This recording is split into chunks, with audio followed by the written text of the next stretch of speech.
Sejam muito bem-vindos, amados, aqui à aula de Teoria Geral dos Direitos Humanos, mais Declaração Universal dos Direitos Humanos, né? Nesta aula, ou melhor, neste módulo, nós vamos estudar a Teoria Geral dos Direitos Humanos, né? Nós vamos estudar aqui a Teoria Geral dos Direitos Humanos, mais a Declaração Universal dos Direitos Humanos, ou seja, dois tópicos do seu edital, nós vamos ver no mesmo módulo. Por quê? Porque, de certa forma, eles estão juntos. Na verdade, a Declaração Universal dos Direitos Humanos nada mais é do que o resultado do processo histórico da criação da teoria geral dos direitos humanos. Então, nós temos como principal fruto desses direitos humanos, desse processo dos direitos humanos, a própria Declaração Universal, né? E é exatamente por isso que nós trabalhamos juntos, né? E ainda tem um outro detalhe. O que nós temos aqui nesta aula é base, é fundamento para vários outros tópicos de direitos humanos, tá? Então, começar a estudar direitos humanos é, antes de qualquer coisa, começar a estudar estes pontos primordialmente, né? Certeza deve cair aí algumas questões pertinentes a esse tópico, né? Mas muito mais do que questões pertinentes a esse tópico, principalmente a teoria geral, ele é base para vários outros tópicos, para compreender vários outros tópicos e assim acertar as questões de vários outros tópicos em relação aos direitos humanos. Então, sem mais delongas, vamos começar os nossos trabalhos. Perceba que quando nós tratamos sobre direitos humanos, nós utilizamos, né, essa ideia no plural, né? Então a gente fala assim, ó, direitos humanos, né? Por que direitos humanos? Porque é um conjunto de direitos. Esse conjunto de direitos, hoje, nós podemos identificá-los que esse conjunto de direitos eles são organizados em 5 gerações do direito, né? 5 gerações. Quando eu falo em geração, eu também posso chamar de dimensão, 5 dimensões do direito, né? Então nós temos 5 dimensões, 5 gerações do direito, tá? Alguns autores falam em 4 gerações, 4 dimensões, né? Outros falam em 5 dimensões, 5 gerações. Eu vou ficar com o de 5 gerações, já que é o que é mais provável cair na sua prova. Mas alguns afirmam em 4 gerações, e aí quando chegar lá nós vamos comentar, a diferença é pouca. Tá? Quando a gente fala sobre esse processo de gerações do direito, olha o nome, geração, né? Geração. Então isso significa que essa geração se vincula ao próprio processo histórico aonde que esse direito ele é criado, ele é sinalizado, ele é processado, né? Então, sem mais delongas, vamos começar realmente a identificar esses direitos humanos dentro da sua contextualização histórica. Quando nós falamos sobre esses direitos, nós temos então a primeira geração ou primeira dimensão dos direitos humanos, né? E para a gente começar a entender isso, a gente tem que começar a nos perguntar, afinal, aonde surge as primeiras características dos direitos humanos como nós conhecemos hoje? Algumas pessoas irão afirmar que esses direitos humanos vai iniciar em Atenas, né? Em Atenas, na Grécia Antiga, na polis ateniense, né? Na cidade-estado Atenas.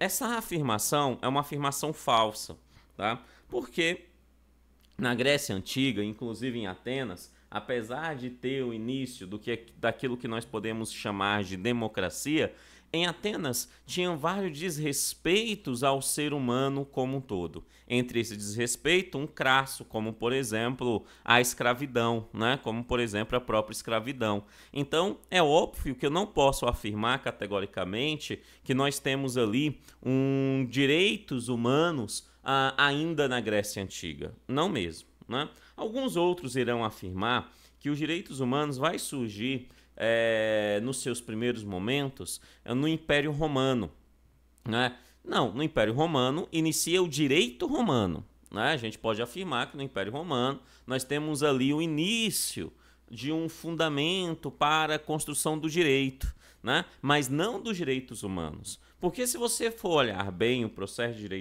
de direito romanos, o Império Romano, ele dominou vários povos, e esses povos que eram dominados, a ele eram subjugados. Se você não conhece muito bem da história romana, né?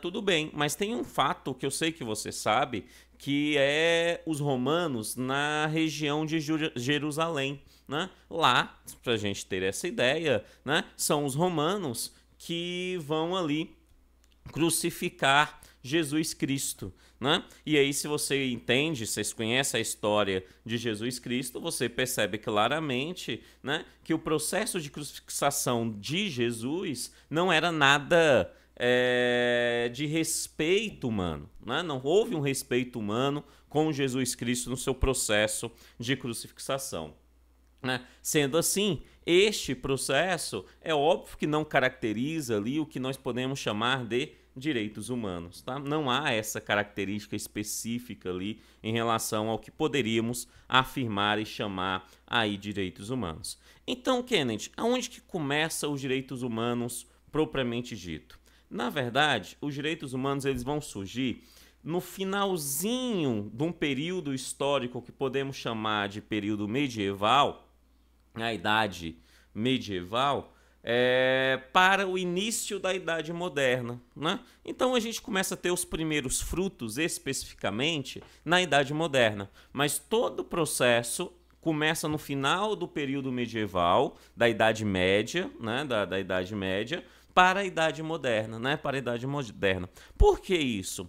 Exatamente porque o processo histórico humano muda. Então, se o processo histórico humano muda, obviamente os direitos necessitam acompanhar esse processo histórico humano nessa sua mudança, né? Vamos entender o que estava acontecendo. Mais especificamente, na Inglaterra, na região do Reino Unido, na região da Inglaterra. Óbvio que isso vai acontecer na Europa no primeiro momento, mas a Inglaterra é o grande boom sobre todo esse processo. Então é na Inglaterra que começamos a dar os primeiros passos daquilo que hoje nós chamamos verdadeiramente de direitos humanos, né? Isso começa no processo inglês, na história deste país, que é uma história que termina mudando, de certa forma, todo o mundo ocidental a partir de então. Vamos entender o que estava acontecendo.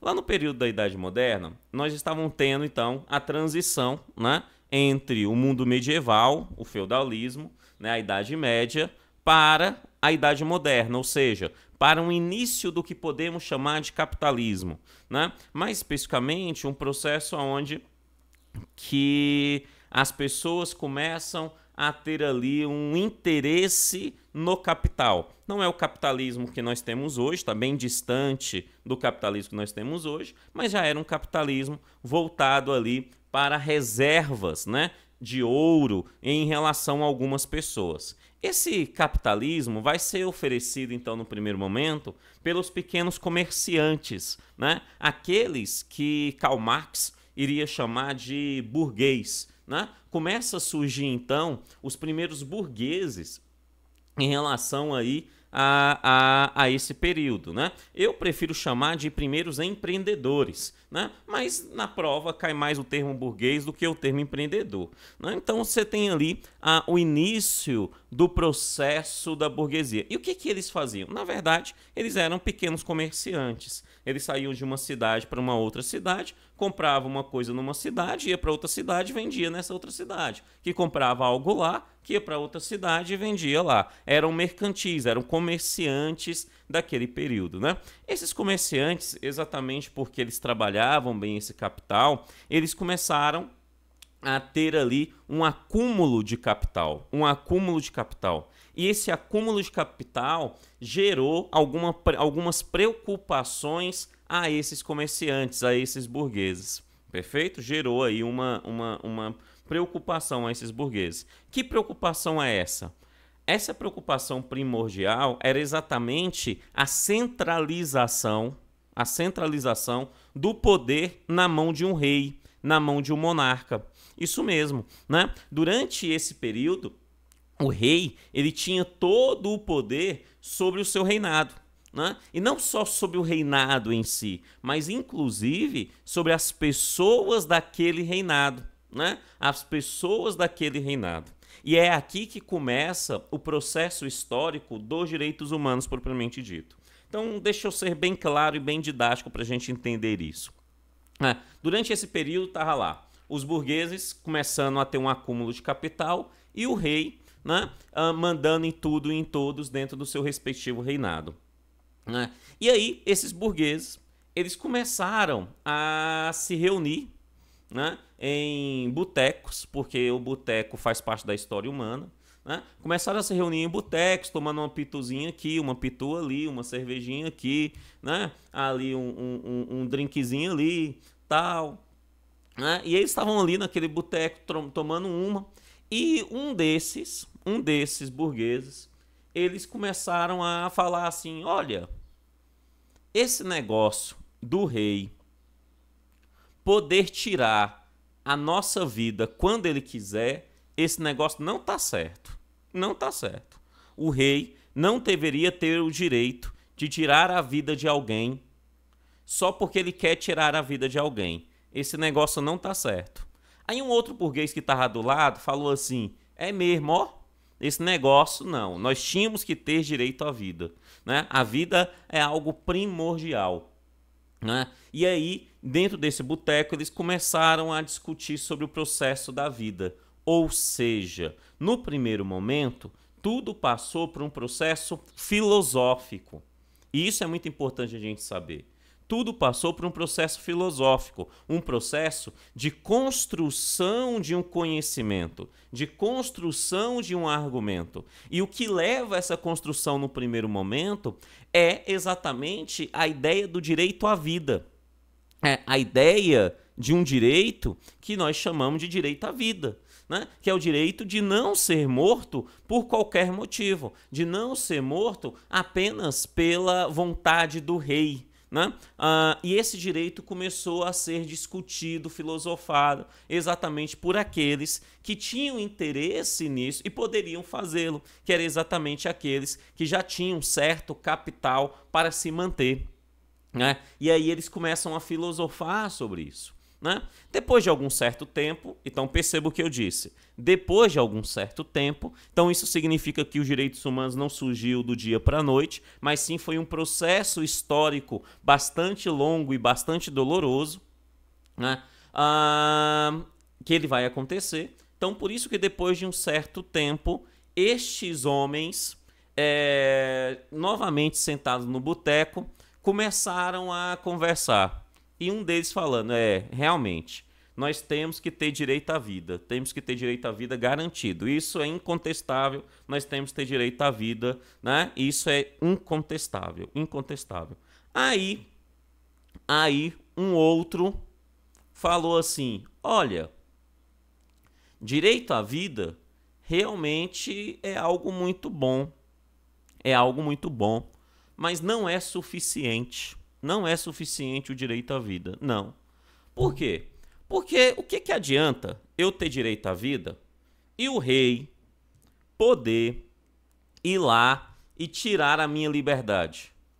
Me jogar numa cadeia e jogar a chave fora.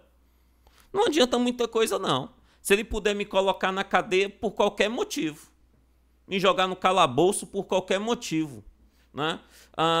Sem nenhum processo, sem nada ali, só porque o rei quer, né? Só por isso. Não adianta muita coisa, não. Então, além da vida, nós também queremos o direito à liberdade. A liberdade é sensacional. Por quê? Porque eu sou comerciante. Eu tenho que ter liberdade para poder comercializar os meus produtos no reino.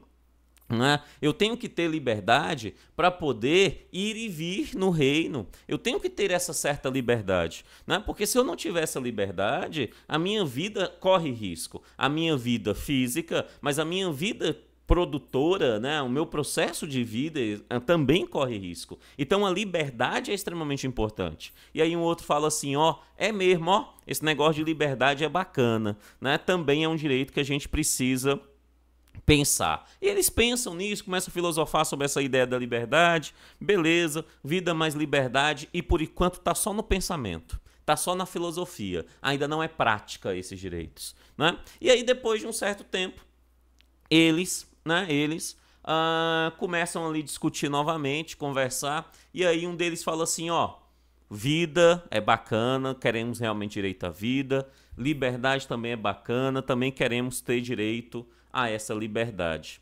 Mas, porém, todavia, contudo, não é suficiente. Não é suficiente ter direito à vida, não é suficiente ter direito à liberdade. Não, não é suficiente. É necessário ainda termos direito à propriedade. Isso, direito à propriedade. O direito à propriedade é fundamental, né? O direito à propriedade é fundamental, porque o que adianta eu ter direito à vida, ter direito à liberdade, e aí eu trabalho feito um condenado, trabalho muito, né? Trabalho muito, porque os comerciantes a esse período trabalhavam demais da conta, né? Exatamente, ia de cidade em cidade, comprava daqui, vendia dali, assumia todos os riscos em relação a essas compras e vendas. O que adianta eu trabalhar tanto e não ter garantia da propriedade que eu adquiri, dos bens que eu adquiri com o esforço do meu trabalho, com o esforço e com as minhas decisões? O que adianta, né? O rei poder vir aqui e tomar as minhas terras. O que adianta o rei vir aqui e poder tomar a minha casa na hora que ele bem entender? O que adianta isso? Né? Então, além do direito à liberdade, além do direito à vida, nós também queremos o direito à propriedade, porque propriedade é o respeito aos frutos do trabalho do homem, né? Então, o processo filosófico ele começa a construir um conjunto de direitos, e é isso que eu quero que você entenda, né? Que esses direitos fundamentais no seu primeiro momento, né, ele vai ter então a vida, a liberdade e a propriedade. É engraçado perceber alguns que se dizem conhecedores e defensores dos direitos humanos que são contrários ao direito à propriedade, né? Não faz o menor sentido ser contrário ao direito da propriedade, porque o direito à propriedade ele é um dos primeiros direitos que vão ser discutidos e serão oferecidos pelo conjunto daquilo que nós podemos chamar de direitos humanos, ainda na primeira geração do direito, né? Ainda no processo de construção da primeira geração do direito. Né? E aí eles começam a discutir tudo isso, beleza, de boa, tal, né? E aí essa discussão vai um pouquinho mais além, e essa discussão, em um outro determinado momento, alguns anos depois, eles começam a falar, olha, legal esse negócio de vida, legal esse negócio de propriedade, legal esse negócio de liberdade, mas esses três por si só não é suficiente, não. Não é suficiente, não. Não é suficiente por quê? Por que não, moço? Por que não? Porque nós vivemos num reino onde que tem muita gente com privilégio. Muita gente com privilégio. O povo que se diz sangue azul, ou seja, os nobres, né, eles têm ali uma vida excelente, mas quem mantém essa vida excelente deles somos nós, que pagamos tributos. Todos os ingleses, todos que aqui estão, pagam tributos e pagam tributos altíssimos, pagam tributos sem nenhum tipo de organização tributária real, pagam tributos à mercê do rei. O rei decide exatamente quando que tem que pagar tributo e como e quanto que tem que pagar esse tributo, né? Então, para manter nada mais, nada menos do que ali a pompa do reinado, né? Não, esse negócio está errado. Não que eu seja contra pagar tributos, né? E eles pensando, pagar tributo é muito importante, realmente é importante, porque a gente precisa de um Estado, né? Mas esse pagar tributo tem que ser igual, ou seja, nós temos que pagar tributos, temos que pagar impostos, mas os próprios nobres também têm que pagar impostos. Os nobres também têm que pagar, né? Sim, tal. O pequeno produtor também tem que pagar. Né? O trabalhador também tem que pagar imposto. Né? O clero também tem que pagar imposto.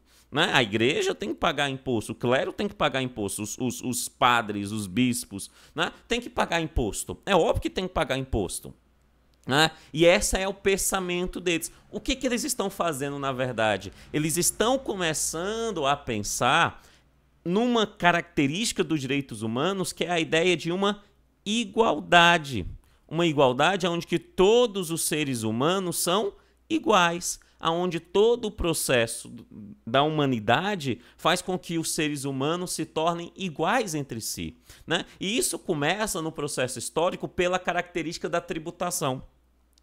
Em nenhum momento, né, você vai ter, em relação a essa construção do direito, a perspectiva do fim da tributação. Não. Eles só entendem que essa tributação ela tem que ser igual a todos. Então é o conjunto dos direitos, e é nesse primeiro momento é uma igualdade formal que nós estamos querendo.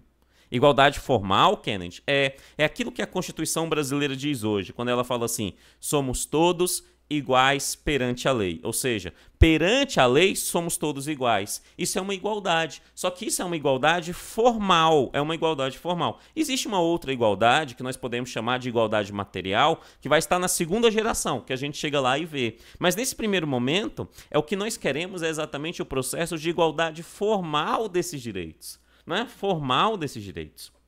Ou seja, aonde que todos são iguais perante aquele reinado. Né? E aí essa discussão ela vai um pouquinho mais além, né? Vai um pouquinho mais além. E por conta da discussão do tributo, é óbvio que foi discutido a importância desse tributo, a importância desse imposto, né? E aí eles levam em consideração o seguinte: realmente, o imposto é importante. Mas por que o imposto é importante? O imposto é importante porque ele precisa manter o reinado. Manter o reinado. Manter o reinado é importante porque o reinado nos protege. Né? Manter o reinado protege o cidadão que vive dentro desse reinado. E é exatamente por isso que essa tributação é importante. Né? Porque o reinado precisa de dinheiro para se manter. Porém, todavia, contudo, nós precisamos ter mais um direito. Por quê? Porque esse negócio de ter direito à vida é importante. Ter direito à liberdade é importante, ter direito à igualdade é muito importante, ter direito à propriedade é realmente muito importante, né? Mas se não tiver o direito a uma nacionalidade, é óbvio que esse termo não surge naquele momento, né? Que aí você ainda tem a ideia do reinado, né? Mas é a ideia filosófica daquilo que nós chamamos hoje de nacionalidade. Então eles vão dizer, olha, se nós não tivermos aí uma nacionalidade, esses direitos não serão garantidos. Porque o que adianta eu produzir todos os meus bens, comprar as minhas terras, comprar ali os meus imóveis, manter ali uma qualidade de vida para mim, para a minha família, para as próximas gerações? O que adianta tudo isso se o rei, ok, ele não pode tirar a minha vida, ele não pode me prender. Beleza, ele não pode tirar a minha liberdade, ele não pode tomar a minha propriedade, mas o rei pode me expulsar do reinado.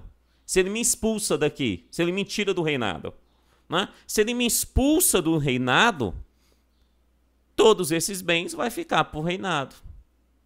Não é isso? Então, não faz muito sentido a gente não ter uma garantia dentro daquele reinado onde nós contribuímos com um determinado imposto, com um determinado tributo, né? E aí surge, então, aquilo que nós podemos chamar de direito a uma nacionalidade, né? A ideia da nacionalidade. E é com essa nacionalidade que surge um termo chamado pessoa, que a gente vai conhecer ele melhor um pouquinho lá na frente, mas eu quero que você sublinhe ele aí agora, tá?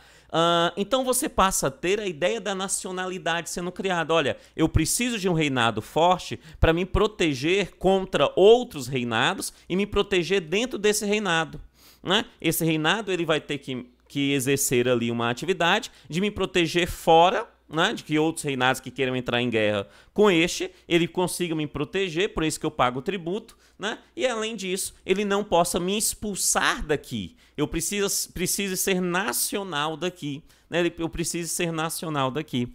Quando ele fala isso, quando ele constrói esse conjunto desses primeiros direitos, esse conjunto desses primeiros direitos é aquilo que hoje nós podemos chamar, de certa forma, do início dos direitos civis.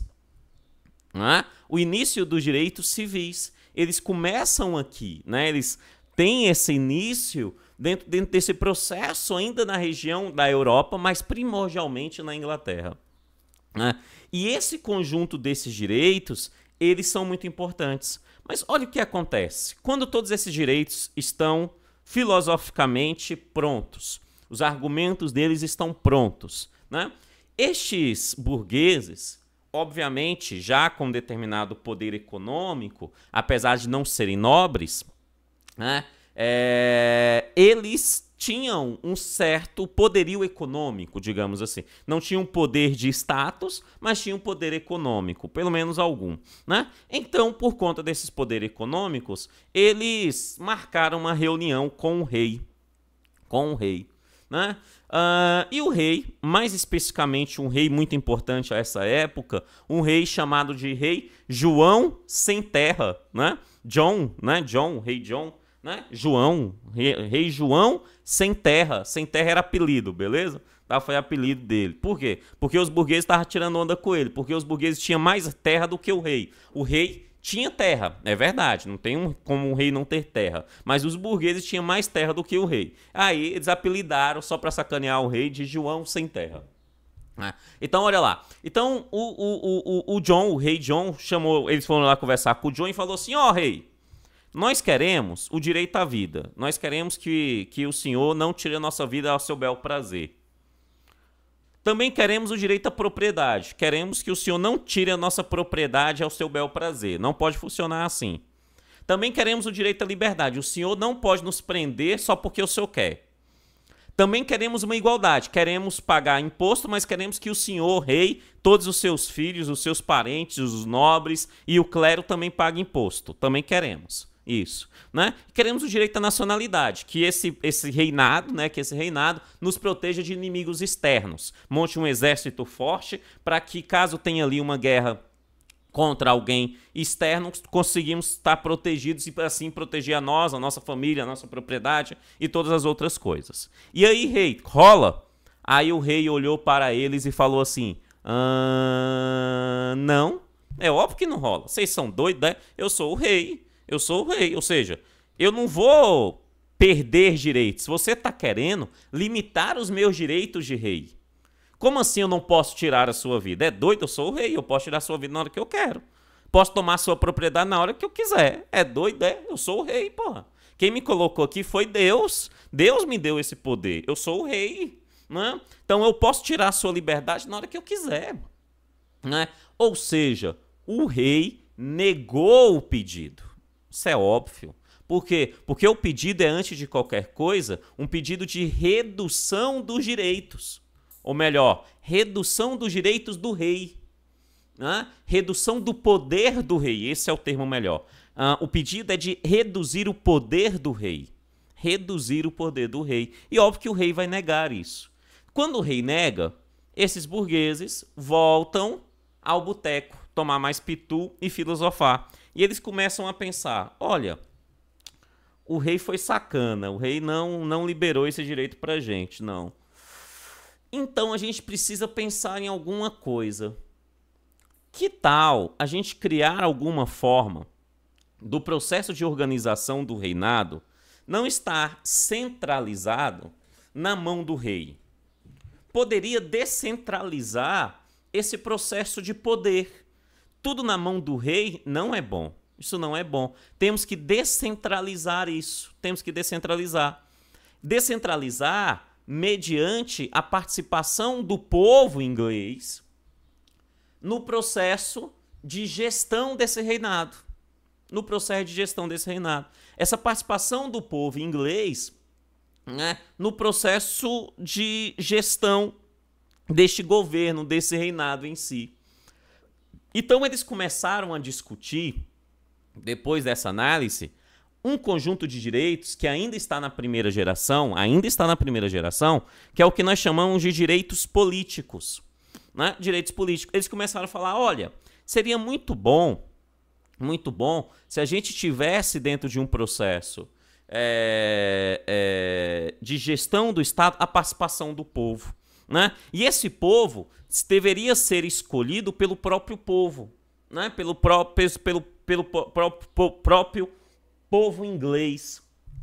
né? Seria muito bom isso, né? Seria muito bom poder votar e ser votado, né? Seria muito bom participar desse governo. Amados, para você entender do que eu estou falando, é aqui, exatamente aqui, que começamos a discutir a existência de um poder, a existência de um poder legislativo. Até então, nós não tínhamos nem ideia do que seria essa perspectiva de um poder legislativo. Começa a surgir aqui, com a construção dos direitos políticos ainda na Inglaterra, ainda com o processo da Inglaterra, ainda com o processo da Inglaterra. Perfeito isso? Tá? E aí eles começam a discutir, olha, queremos participar dessa gestão, queremos criar uma câmara aonde que essa câmara vai fiscalizar o rei. No primeiro momento, a ideia era de fiscalização e de não legislar, e não era de legislar. No primeiro momento queríamos uma câmara, né, uma câmara para fiscalizar o rei. Né?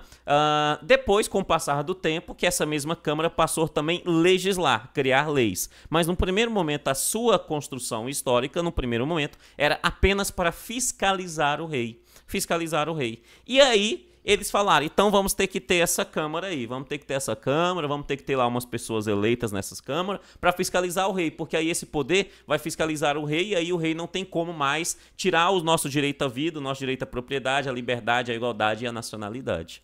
Né? E eles novamente vão conversar com o rei e falam assim, rei queridão, precisamos agora, além de garantir aqueles direitos que a gente falou lá atrás, nós precisamos de ter um poder onde serão pessoas escolhidas pela própria população e essas pessoas irão fiscalizar o senhor, irão fiscalizar o conjunto de direitos que o senhor tem.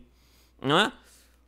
Você é o rei, o que você vai olhar para eles e vai falar? É doido, é óbvio que não. É óbvio que eu não vou aceitar isso. Não tem como. Eu sou o rei, foi Deus que me escolheu aqui. Você está querendo que homens venham me fiscalizar? Não vai existir, não. Vai fiscalizar, não. E aí os burgueses saíram de lá falando assim, então o senhor não quer, não? Tá bom, então. Já que o senhor não quer por bem, vai ser por mal. E aí os burgueses, com o poder filosófico, o poder da construção de conhecimento, extremamente importante, né? A construção de um conhecimento, de informações, de uma forma de ver o mundo, né? Com essa construção, e dois, com o poder econômico, poder de capital, poder de dinheiro, organizaram, óbvio, um confronto, organizaram um confronto direto com o reinado. Esse confronto gerou uma coisa que nós chamamos, e é algo extremamente importante e minimamente estudado no Brasil, infelizmente. Né? O Brasil dá mais ênfase na Revolução Francesa, né? Mas sem essa revolução que eu vou falar agora, muito provavelmente a Revolução Francesa não teria existido. Né? Que é exatamente uma revolução que vai acontecer na Inglaterra, que é a famosa Revolução Gloriosa, ou seja, porrada. Esses burgueses se reúnem juntamente com soldados comprados, né, economicamente, bancados economicamente por eles, né, para ir contra o exército do rei, né, e exigir que o conjunto desses direitos fossem garantidos. E, obviamente, eles conseguem. Então eles conseguem colocar o rei na parede e aí conseguem fazer com que o rei, né, garanta o conjunto desses direitos a eles. Então o rei termina perdendo parte do seu poder com essa Revolução Gloriosa. E ele perde a parte do seu poder, tirando ali dele alguns poderes diretos, e dois, dando ao povo o poder de fiscalizar o rei, que é a criação do poder legislativo. Perfeito isso? Isso aqui é o conjunto dos primeiros direitos, da primeira geração dos direitos, tá? Da primeira geração dos direitos, da primeira dimensão dos direitos. É exatamente isso que termina acontecendo. Mas tem uma coisa que é muito importante você perceber, né? Que eu até coloquei na observação para você.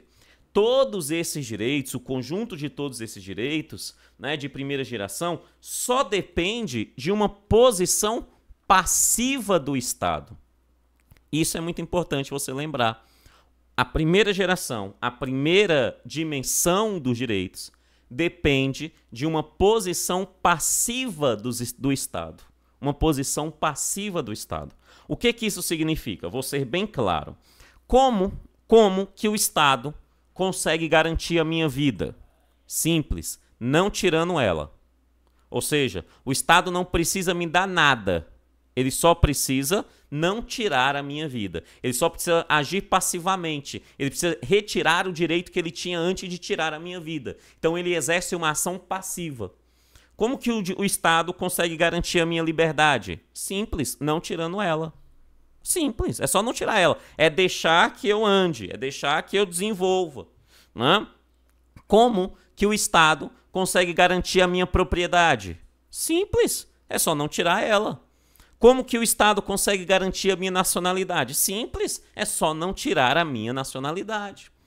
Perfeito? Então, o conjunto desses direitos é aquele conjunto que nós podemos chamar de posição passiva do Estado. Nós não estamos pedindo nada do Estado. Não estamos pedindo educação para o Estado, não estamos pedindo saúde para o Estado, não estamos pedindo ali segurança para o Estado, não estamos pedindo nada para o Estado. Nada. Só estamos falando assim, Estado, deixe-me viver, deixe-me seguir a minha vida, deixe-me eu ter liberdade. O primeiro conjunto de gerações do direito, ele termina tendo este processo histórico. E é óbvio, como é um processo histórico que termina envolvendo seres humanos e estados, no primeiro momento reinado, mas estados de forma geral, né, você termina tendo a criação de vínculos legais para isso. E aí surge várias legislações que irão dar ênfase dentro desse processo de conjunto desses primeiros direitos. Né? Essas legislações fundamentais vão surgir em alguns lugares. No primeiro momento, né, na própria Inglaterra, né, no Reino Unido, na própria Inglaterra, que é a famosa Magna Carta, ou seja, a Constituição do Reino Unido.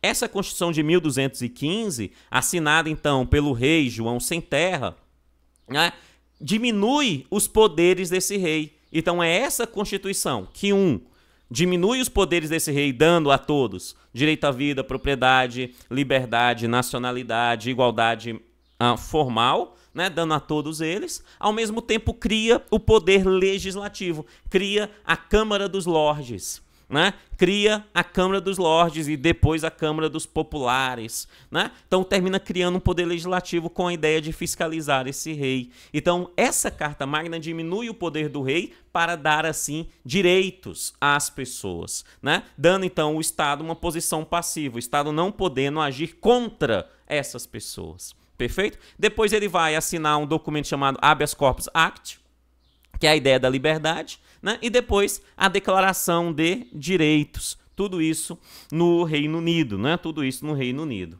Perfeito? Tá? Além do Reino Unido, é óbvio que isso vai acontecer também fora do Reino Unido. E eu quero chamar a atenção em um local que é muito importante no contexto da história da humanidade, que se vincula à própria história dos direitos humanos, que vai ser nos Estados Unidos da América. Preste atenção no que eu vou falar. Os Estados Unidos da América, nesse momento, não era Estados Unidos da América ainda. Nesse momento, era uma colônia inglesa. Era uma grande colônia inglesa. Então, na Inglaterra, houve a Revolução Gloriosa, feliz e contente, alegre a cantar. Né? E aí o povo passou a ter aqueles direitos, passou a poder ter ali participação no poder legislativo e tudo mais. Os ingleses que viviam na América, né, que viviam na América, falou, olha que legal, então quer dizer que nós podemos participar agora da gestão do Estado inglês, do Reino Unido? Os ingleses que estavam na Inglaterra falou assim, é óbvio que não. Não mesmo, vocês estão doidos? É doido. Não, vocês estão na colônia. Colônia é outra coisa. Não, quem tem direito a participar desse processo somos nós, os ingleses que estamos aqui na Inglaterra, nós que estamos aqui no Reino Unido, nós que podemos participar disso. Esses direitos servem apenas para a gente, não serve para vocês aí não, vocês são colônia. Colônia é outra coisa. Né? E aí, óbvio que lá nos Estados Unidos, esses colonizadores, eles não ficaram muito felizes com essa ideia. Não ficaram muito felizes com essa ideia. E aí, óbvio, termina gerando até mesmo a característica do que nós podemos chamar lá na frente de independência dos Estados Unidos da América. Né? Então, os Estados Unidos vai ter, por conta de uma encrenca da Inglaterra, principalmente por conta do conjunto desses direitos que aos ingleses na América eram negados.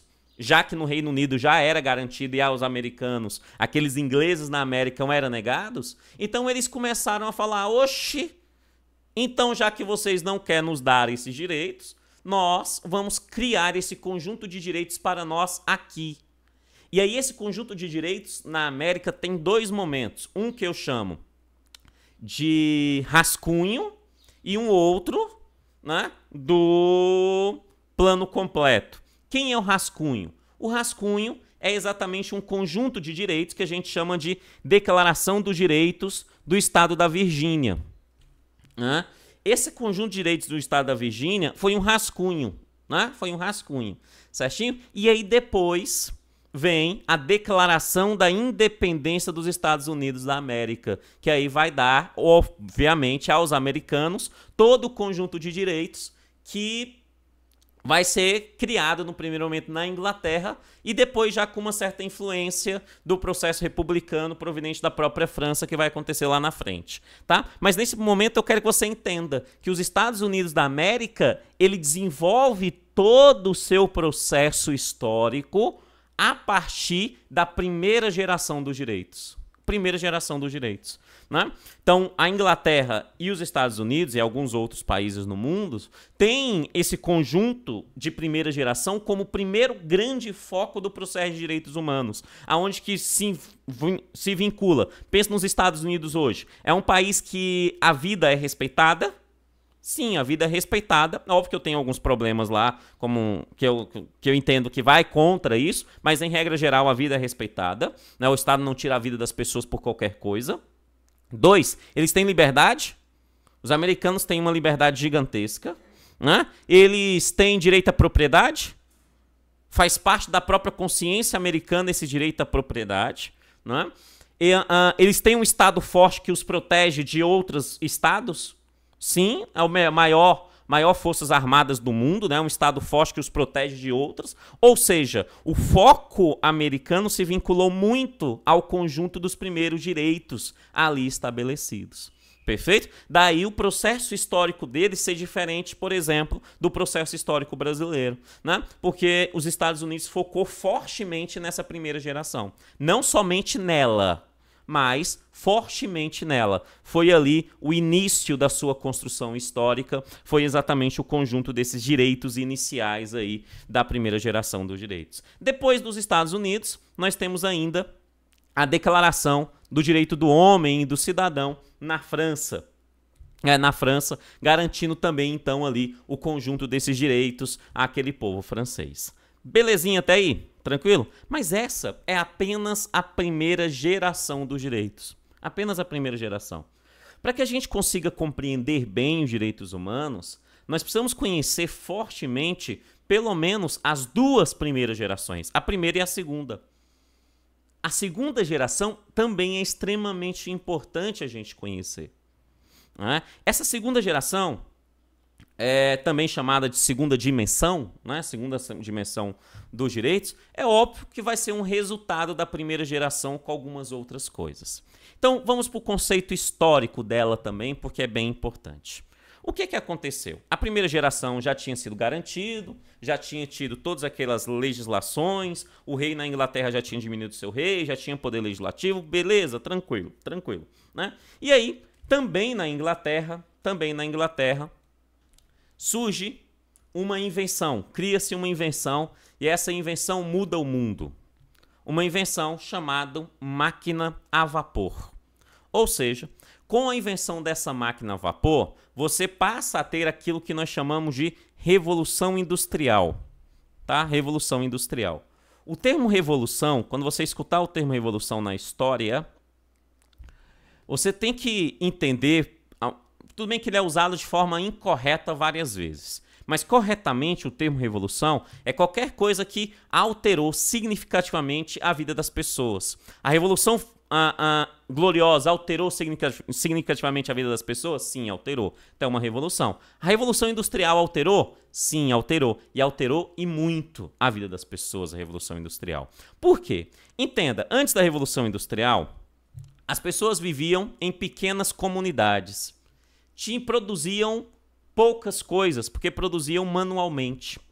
o comércio era feito em carroças, em charretes, né? Então dificultava o comércio de uma cidade para outra. Para levar de uma cidade até um navio, para levar para um outro continente, para levar para um outro país, né? Pelos mares, era uma luta, era longe demais, era muito dificultoso. Então é óbvio que você não tinha um grande boom do comércio mundial. Não tinha. Com a Revolução Industrial isso muda. Por quê? Porque você cria a máquina a vapor. E a máquina a vapor, ela faz duas coisas muito importantes, né? Ela aumenta a produção significativamente.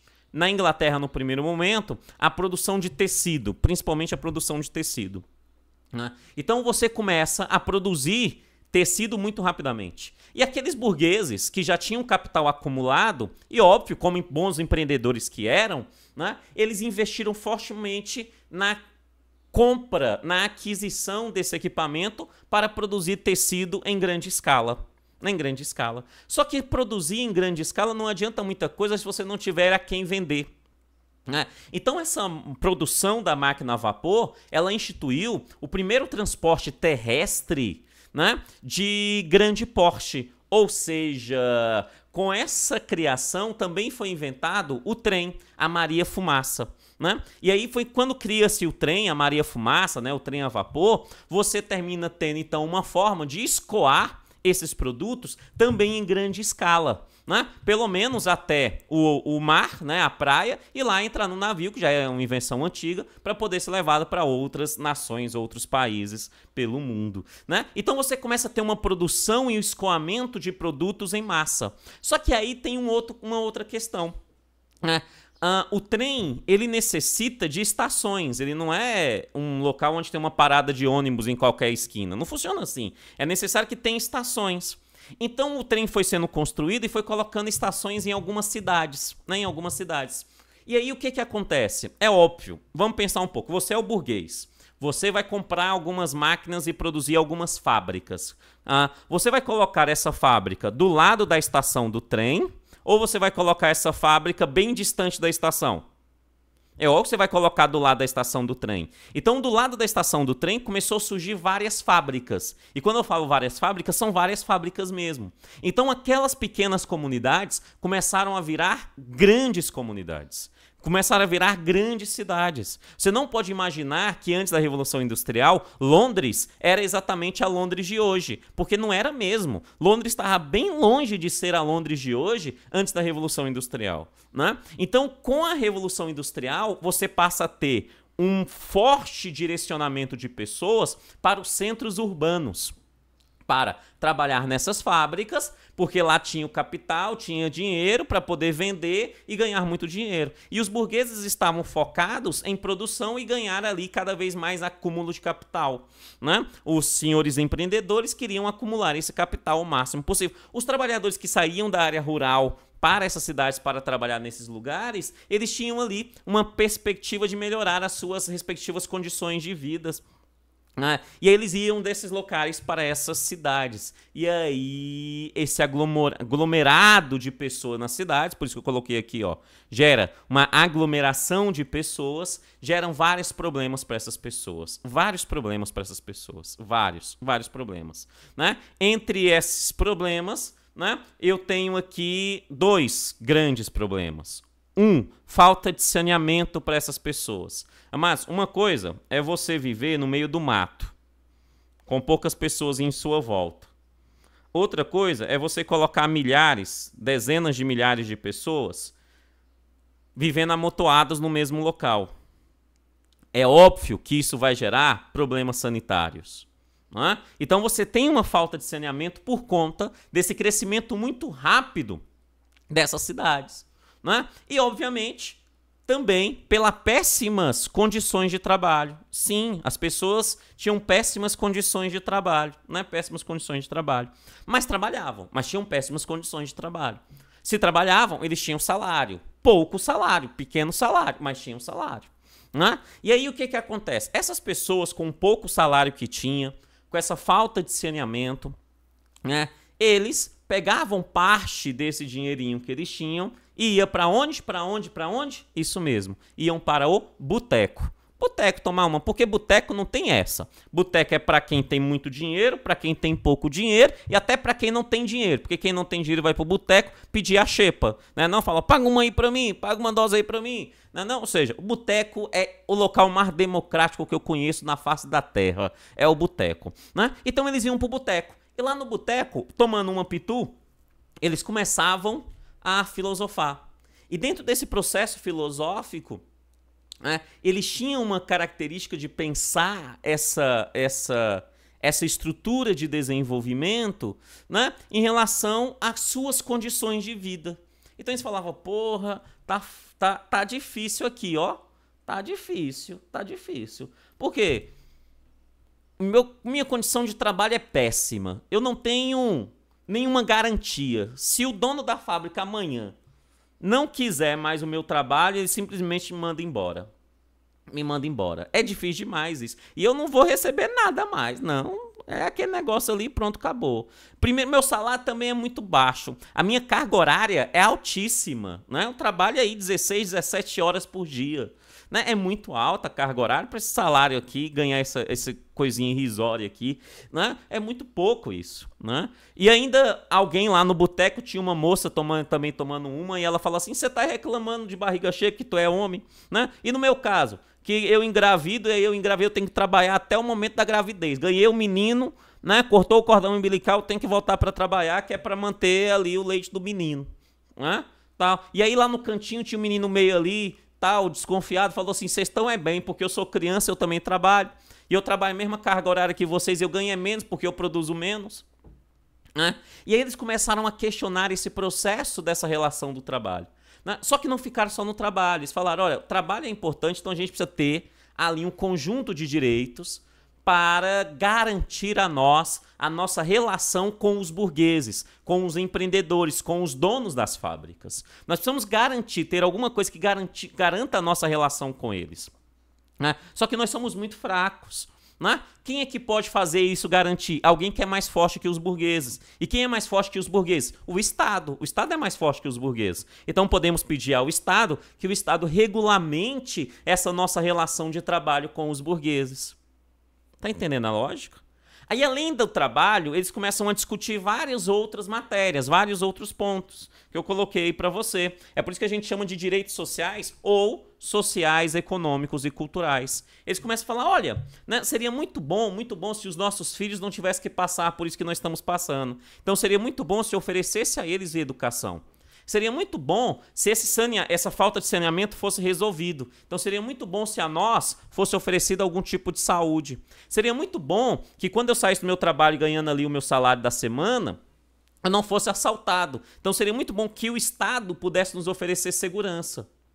Seria muito bom o Estado regulamentar o nosso trabalho. Seria muito bom o Estado melhorar o nosso sistema de moradia, porque nós vivemos em lugares péssimos. Essa cidade foi construída do nada, né? E aí nós estamos vivendo em lugares péssimos. Então o processo de organização dessa moradia é muito bom. Agora, é óbvio que não só de trabalho vive o homem. É necessário também que a gente tenha lazer. Seria muito bom aumentar os botecos, porque lazer, à época era boteco, né? Hoje também, né? Então, assim, ter lazer seria muito bom. Seria muito bom se quando a gente ficasse bem velho e não tivesse condições mais de trabalhar, ou ficasse doente e não tivesse mais condições de trabalhar, tivesse alguma forma de nos garantir ali a nossa sobrevivência. Então começa a surgir a ideia do pensamento de uma percepção de previdência.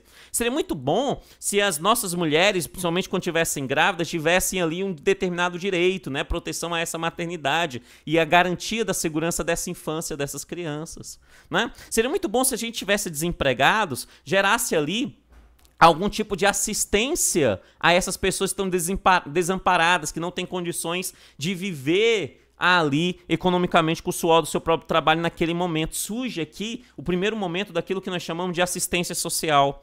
E seria muito bom que todos nós verdadeiramente fôssemos iguais. Só que nesse momento, essa igualdade que está sendo discutida é uma igualdade material e não igualdade formal. Lembra da primeira geração?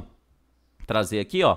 Na primeira geração também discutimos igualdade, só que nós discutimos igualdade formal. Aqui não. Aqui a igualdade formal já existe, né? Aqui a igualdade formal já existe. O que nós estamos querendo é uma igualdade material. É uma igualdade material, certo? Por que isso? Porque imagine o seguinte. Imagine, você é o burguês. Você é o burguês, você é o dono da fábrica.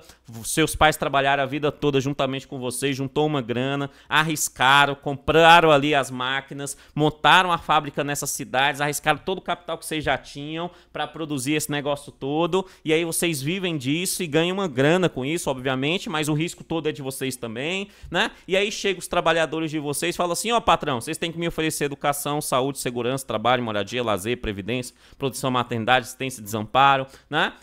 Nós queremos tudo isso aí, patrão. Queremos salário maior, esse negócio todo e tal. O patrão vai olhar pra vocês e vai falar, oxe, é doido? É doido. Não, porra. Pra vocês ter tudo que eu tenho, é só trabalhar. Vocês têm direito à vida, vocês têm direito à liberdade, vocês têm direito à propriedade, vocês têm direito. Da mesma forma que eu tenho, vocês também têm direito. Né? Então é só trabalhar, juntar a grana de vocês, comprar os imóveis de vocês e viver, velho. Todo mundo é livre para fazer o que bem entender. Né? E o que o patrão está argumentando? O patrão está argumentando o seguinte, olha, somos todos iguais. Somos todos iguais perante a lei. Da mesma forma que eu alcancei, vocês também podem alcançar. Né? É isso que ele está argumentando. E esse é um argumento muito forte, verdadeiramente muito forte. Quando você coloca essa ideia da igualdade formal, é um argumento extremamente forte, difícil de ser derrubado. E é por isso que foi um dos pontos que mais deu trabalho a esses pensadores, a esses filósofos, a discutirem essa relação do conjunto desses direitos aqui, né? Até que eles então chegam, finalmente, à ideia do que nós podemos chamar de igualdade material. É algo que no Brasil nós podemos chamar de equidade. Equidade, né? Mais especificamente, eu vou citar a Constituição Federal novamente. Ela diz assim, somos todos iguais perante a lei. Igualdade perante, está igual perante a lei, é igualdade formal. Mas um pouquinho abaixo ela diz assim, beleza, mas nós temos que tratar os iguais como os iguais e os desiguais como desiguais. Quando nós tratamos o desigual como desigual, é para garantir a verdadeira igualdade. Né? A Constituição está claro nisso. Tratar o desigual como desigual é para garantir a verdadeira igualdade. Isso significa a ideia de igualdade material. Né? Quando eu trato, por exemplo, na relação de trabalho, as mulheres de forma desigual, dando a elas, por exemplo, uma licença maternidade com maior tempo de licença maternidade, né? Nós estamos tratando o desigual como desigual, né? Na medida da sua desigualdade. E isso é extremamente importante para garantir verdadeiramente essa igualdade material. Né? Esse conjunto desses direitos, essa população pediu. Né? Mas é óbvio que não foi tão simples assim conseguiram. Né? Entraram novamente na briga, no pau, mas finalmente conseguiram. E aonde que você tem os primeiros elementos voltados para oferecer isso a essas pessoas? Nesses primeiros momentos, nós vamos ter no México. O México vai ser a primeira na Constituição mexicana em 1917. Ou seja, o México foca o seu processo de desenvolvimento primordialmente na segunda geração dos direitos. Né? Na Europa também, principalmente pós ali a Primeira Guerra Mundial, né? Logo pós a Primeira Guerra Mundial, ou seja, no período entre guerras, você tem um tratado muito importante que é o Tratado de Versalhes, que é um tratado onde que todos tinham que assinar, dizendo que não ia entrar em guerra, tal. E esse tratado tem um detalhe interessante, que a Alemanha não assinou de bom grado. Ela assinou, mas ela deixou claro. Ela falou assim, ó, eu assino, mas eu só assino porque eu não tenho condições de continuar na briga. Porque se eu tivesse nesse momento, eu continuava na base da porrada. Aí ela foi lá e assinou, tal. Esse tratado de Versalhes que tudo isso. Esse tratado já entra ali o mecanismo voltando para a Organização Internacional do Trabalho. Ou seja, um direito social, né? Um direito social ali estabelecido, né? Comentado e com briga pós essa Revolução Industrial. Né? A Alemanha, depois que vai assinar o Tratado de Versalhes, ela vai assinar a Constituição de Weimar. Né? Essa Constituição de Weimar é extremamente importante. Eu não sei se você está entendendo e eu vou ser bem claro para você entender. Essa Constituição de Weimar é um dos elementos legais que vai dar uma estrutura física aos alemães para oferecer ao mundo a construção do nazismo e a Segunda Guerra Mundial. Algo que seria bom termina se tornando em algo tão ruim, isso mesmo. Por quê? Porque essa Constituição de Weimar ela vai oferecer aos trabalhadores, e olha a lógica, aos trabalhadores alemães um conjunto de direitos. Aos trabalhadores alemães um conjunto de direitos. Conjunto de direitos em relação àqueles que eram os burgueses, aqueles que tinham forte capital. E boa parte de quem tinha forte capital não era alemão, era judeu, era de origem judaica. Entendeu? Ou seja, eu dou direito aos trabalhadores alemães contra aqueles que eram os burgueses que não eram alemães.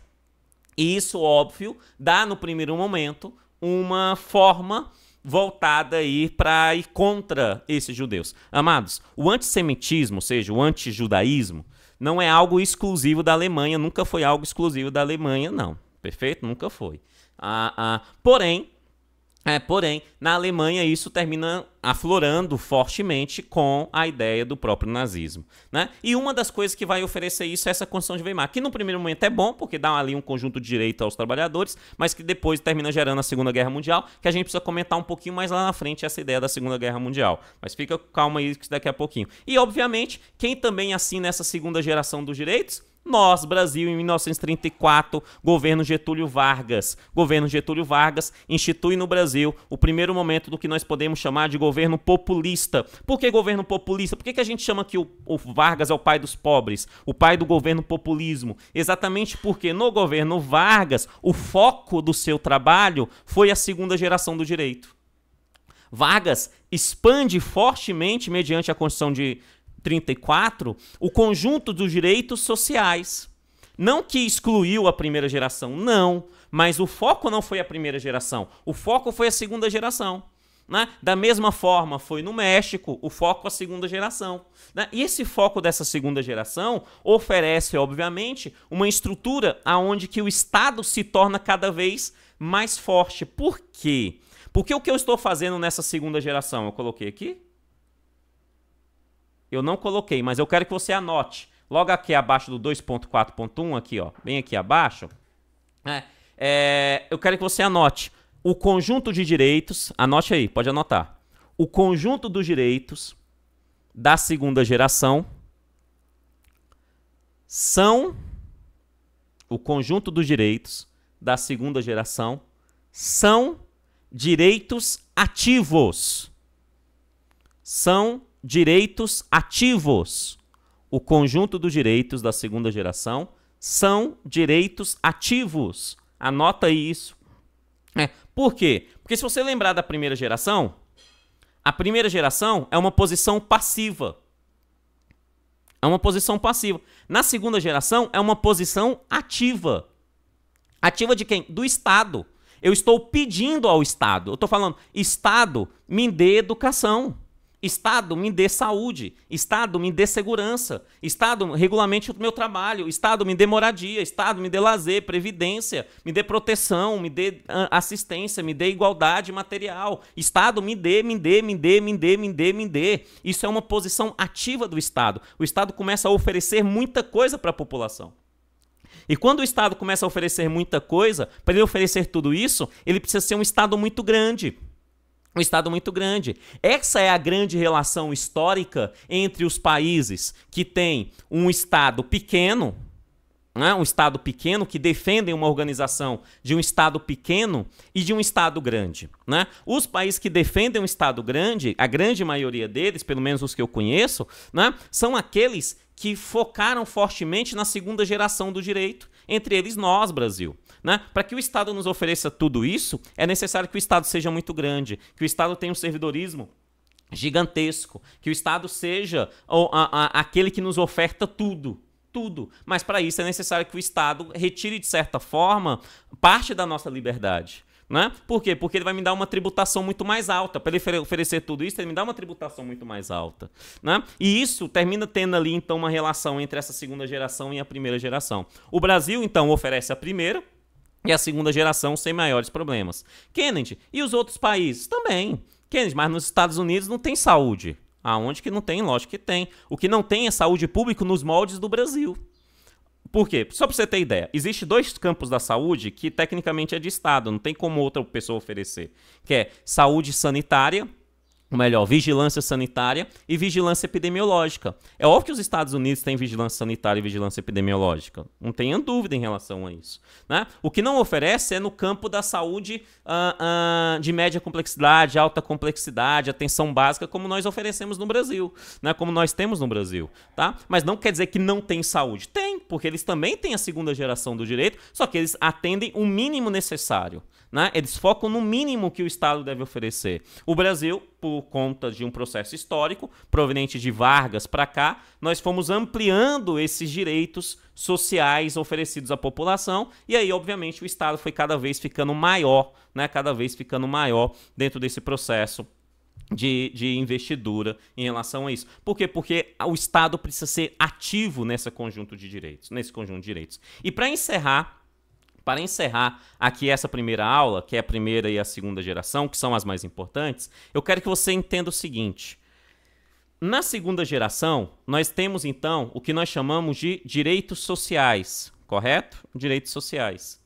Na primeira geração dos direitos, nós temos os direitos civis e direitos políticos. Preste atenção no que eu vou falar agora. Quando o Estado consegue garantir aos seus seres humanos, aqueles que vivem nesse Estado, direitos civis, primeira geração, direitos políticos, segunda geração, e direitos sociais, cadê? E direitos sociais, a segunda geração, né? Direitos civis, primeira, direitos políticos, primeira geração também, e direitos sociais, segunda geração. Quando o Estado oferece isso, nós podemos afirmar, sem medo de ser feliz, que aquele povo desse Estado é um povo que nós podemos chamar de cidadão. Cidadão. Por que o que é o cidadão? O cidadão, anote isso aí para mim, por favor. Cidadania, anota aí. Cidadania é o resultado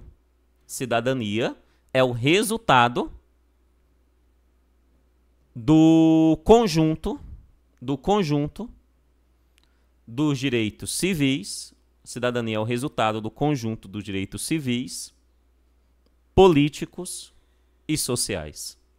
Para você ser cidadão, é necessário você ter esses três direitos. Direitos civis, direitos políticos e sociais. É o conjunto dos direitos, é o resultado do conjunto dos direitos civis, políticos e sociais. Para você ser cidadão, você tem que ter o conjunto desses três. Um desses três direitos retirado, você não é cidadão. Fechou isso? Tranquilo? Então, este é o processo histórico que mais nos interessa quando a gente fala sobre direitos humanos, sobre o aspecto da formação desses direitos humanos no mundo. Beleza? Tranquilo? Bom demais. Eu fico por aqui, mas daqui a pouquinho tem mais. Valeu e até lá. Tchau, tchau.